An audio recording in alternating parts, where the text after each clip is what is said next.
প্রিয় বন্ধুরা, আপনারা দেখতে পাচ্ছেন এখানে পানি শূন্য একটি ঘের মাছ চাষের স্থান। এখান থেকে মাছ চাষ করে চাষি ভাই পানি পুরো শেষে শুকিয়ে মেশিনের দ্বারা ভেড়িবাঁধ করছে। এই ভেড়িবাঁধটা সুন্দরভাবে মেশিনের দ্বারা করার কারণ হলো যাতে বছরকে বছর ভেড়িটা মজবুত থাকে, আর এখান থেকে পানি বাইরের পানি ভিতরে না আসে আর ভিতরের পানি বাইরে না যায়।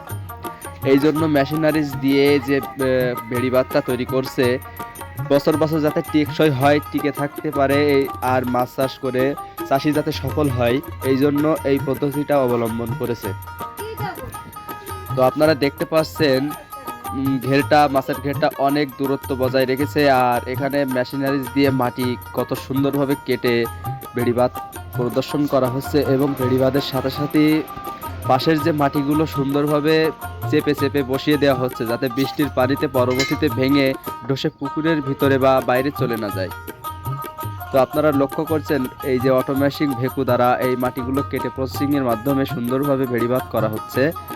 আপনারা দেখতে থাকুন, দেখলে অবশ্যই ভালো লাগবে। আর আপনাদের যারা এইভাবে মাছ চাষ করেন সুন্দরভাবে প্রসেসিং করে এইভাবে যদি আপনি ভেড়িবাঁধ করে রাখতে পারেন, আপনার ভেড়িটা অনেক দিন যাবত টেকসই হবে।